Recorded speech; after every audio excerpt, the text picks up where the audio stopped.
नमस्कार दोस्तों, हमारी आज की कहानी है असली हकदार। रंजन बाबू बिस्तर पर भीगी हुई पलकों को साफ करते हुए हर पल बस यही प्रार्थना करते रहते, ईश्वर उन्हें जल्दी से अपने पास बुला ले।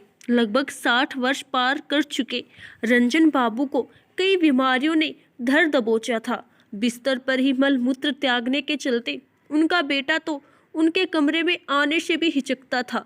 वही उनकी पत्नी भी कई बीमारियों से जूझ रही थी। ऊपर से उम्र के चलते वह भी विवश थी। ऐसे में उनकी सेवा करने वाला उनका वर्षों पुराना सेवक बिरजू था। वही उनके खाने पीने, दवाओं सहित मल मूत्र सारी व्यवस्थाओं को देखता था। बीते कई दिनों से रंजन बाबू की हालत कुछ ज़्यादा ही खराब थी। डॉक्टर लगभग हाथ खड़े कर चुके थे।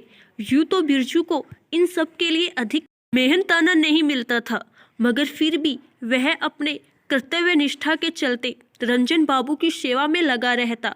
सेवा के दरमियान बीते 2-4 महीनों से बिरजू की नज़र हमेशा रंजन बाबू के गले में लटकती सोने की चैन पर बनी रहती थी। वह अक्सर सोचता था कि इतने वर्षों से सेठ जी की सेवा में है, अगर दया करके जीवन की अंतिम अवस्था में यह चैन वह उसे दे दे तो उसकी बेटी की शादी में उसे बहुत सहारा हो जाएगा।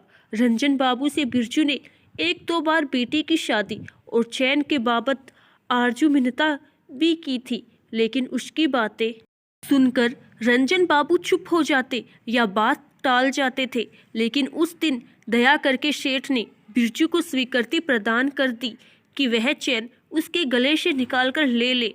उन्होंने कहा, बिरजू, मेरी जिंदगी का अब क्या भरोसा, जाने कब तू ये चैन निकाल ले।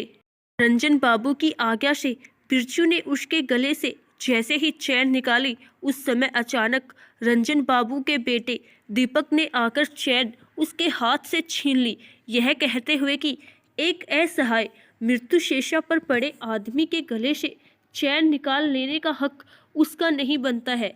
यह सरासर चोरी है, तुमने चोरी की है। अगर इस चैन पर किसी का असली हक है तो वो मेरा है, उनके बेटे का। बिरजू का सिर झुक गया। उसके उदास चेहरे को देखकर रंजन बाबू ने धीमी और टूटी हुई आवाज में कहा, बिरजू ने कोई चोरी नहीं की है, उसने मेरी बहुत सेवा की है। मैंने ये चैन उसे उपहार स्वरूप दी है। मेरे कहने पर ही इसने मेरे गले से चैन निकाली है। दीपक ने कहा, आप चुप ही रहिए तो अच्छा है। कुछ ही दिनों के मेहमान हैं, जल्दी ही आप स्वर्गवासी होने वाले हैं। आपका अब इस घर में किसी भी चीज़ पर हक नहीं है। हम जो चाहेंगे वही होगा।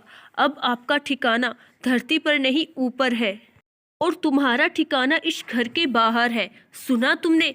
अभी ये चैन तुरंत बिरजू को दो। पता है, तुम्हारे जन्म के पहले से ही यह इंसान इस घर की सेवा में लगातार लगा हुआ है। मैंने तुम्हारी सारी बातें सुन ली है। जब तक सांस तब तक आस है। अपने पापा को स्वर्गवासी होने वाले हैं बताकर उसके जीने की इच्छा पर कठोराघात कर रहे हो। शर्म कर नालायक।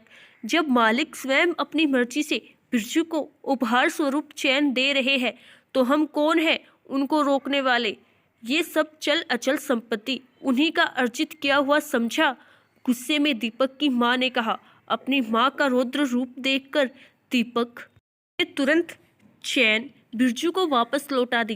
बिरजू ने एकटक भीगी हुई आंखें लिए मालकिन की ओर देखा। वह रुद्राए गले से बोली, बिरजू बेटा, इस चैन पर उसके असली हकदार का ही हक है, और वो तू है बेटा, हमारा असली बेटा। इस घर, इन बूढ़े माता पिता का असली हकदार तेरे मालिक, और मैंने अपनी तमाम संपत्ति का आधा हिस्सा स्वेच्छा से पहले ही तेरे नाम कर दिया है। बिरजू रोते हुए मालकिन के पैरों में झुक गया। आशा करती हूँ दोस्तों आपको हमारी आज की कहानी जरूर पसंद आई होगी। धन्यवाद।